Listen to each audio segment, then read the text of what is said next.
मैं मधुरेंद्र कुमार बिहार अनुकंपा आश्रित मंच की तरफ से आज शिक्षा विभाग के द्वारा जारी हुई विद्यालय परिचारी एवं विद्यालय सहायक के इस नई नियमावली का कष्टदायक दिल से और पीड़ादायक दिल से स्वागत करता हूं। अब कष्टदायक एवं पीड़ादायक शब्द का प्रयोग मैंने क्यों किया है मैं बता रहा हूं। पहले स्वागत शब्द इसलिए कहा है क्योंकि कम से कम 5 साल के बाद हम अनुकंपा आश्रितों का दर्द समझ में आया है इस संवेदनहीन विभाग को, इसके लिए स्वागत किए। और जहां तक कष्टदायक शब्द का प्रयोग है तो जो संवेदनहीनता इस विभाग ने और इस सरकार ने दिखाई है उसको जमाना याद रखेगा, दुनिया याद रखेगी, पूरा बिहार याद रखेगा कि एक 16,500 और 15,200 रुपया की नियमावली बनाने के लिए इस संवेदनहीन विभाग को पूरा 1 साल लग गया, कोर्ट का ऑर्डर होने के बावजूद। और हम तो माननीय न्यायालय को ही बोलेंगे, हालांकि प्रश्न चिन्ह खड़ा करने के लिए औकात चाहिए होती है जो हम लोग के पास शायद नहीं है। हम लोग तो खुद टूटे हुए लोग हैं, लेकिन जो ये मजाक हो रहा है उस पर आप स्वतः संज्ञान लीजिए और इस मजाक को रोकिए।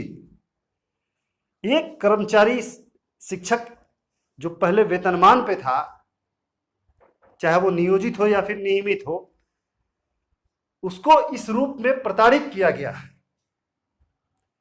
प्रताड़ित एक तरह से किया गया है कि किसी तरह एक लेबर से भी कम आपको हम पेमेंट दे रहे हैं।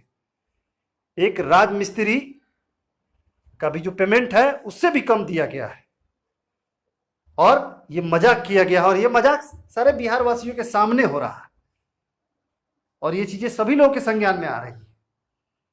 और ऐसा इसलिए किया जा रहा है कि हम अनुकंपा आश्रितों के पक्ष में ज्यादा लोग खड़े नहीं हैं, इसलिए ये संवेदनहीनता विभाग दिखा रही है। क्योंकि खुद सोचिए कि इस छोटी सी नियमावली बनाने में इस विभाग को 1 साल से ऊपर लग गया और ये 5 साल से ये पहले ये नियमावली बन सकती थी जो कि इन्होंने नहीं बनाई, साजिश के तहत नहीं बनाई, जो कि चुनाव के समय इन्होंने बनाई। हम लोग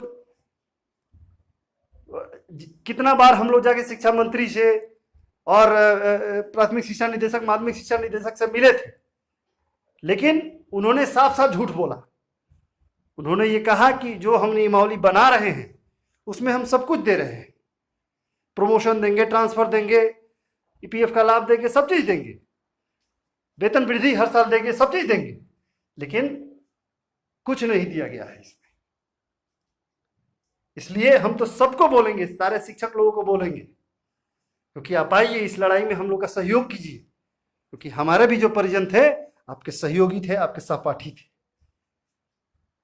इसलिए सब लोगों से फिर से रिक्वेस्ट करता हूं और विभाग से फिर से रिक्वेस्ट करता हूं कि कुछ तो शर्म रखिए और कुछ तो अच्छा कीजिए, जिस कम से कम घर चल सके किसी का, उतना भी पैसा दीजिए, या फिर वैसा भी नियम बनाइए कि जो कहीं और जो जहां पे चाहता है वहां पे नियोजन अपना करवा ले। मैं मोनू झा बिहार अनुकंपा आश्रित मंच की तरफ से बिहार में शिक्षक एवं शिक्षकेतर कर्मियों के आश्रितों के लिए जो अनुकंपा नियमावली बनाई गई है वो बिल्कुल समझ से परे है। उसमें न कोई सर्विस कंडीशन दिया गया है, न कोई सैलरी भी ऐसी, सैलरी स्ट्रक्चर भी ऐसा बनाया गया है जो मतलब एक मजदूर से भी कम हो। तो मतलब ये नियमावली बिल्कुल समझ में नहीं आ रहा है, मतलब कैसा नियमावली बनाया गया है, मतलब कोई किसी बिंदु पे विचार नहीं किया गया है, बिल्कुल इसमें भविष्य दिख ही नहीं रहा है अनुकंपा आश्रितों का। बिहार सरकार को ये बात समझ में नहीं आ रही है तो इसका हम लोग प्रतिकूल जवाब देंगे समय आने पे। मैं जयेंद्र पाठक बिहार अनुकंपा आश्रित मंच की ओर से माननीय मुख्यमंत्री श्री नीतीश कुमार एवं माननीय शिक्षा मंत्री श्री कृष्णनंदन वर्मा जी को तहे दिल से धन्यवाद करता हूं कि उन्होंने 5 साल से लंबित अनुकंपा आश्रितों के नियमावली को अंतिम रूप दिया तथा साथ ही इस बात से हैरान और परेशान दोनों ही हूँ कि जो नियमावली में सैलरी स्ट्रक्चर है वो संवेदनहीन है। नियमावली में जो सैलरी दिया गया है वह एक मजदूर से भी कम है। इस बात के लिए दुख है और खेद भी है। धन्यवाद।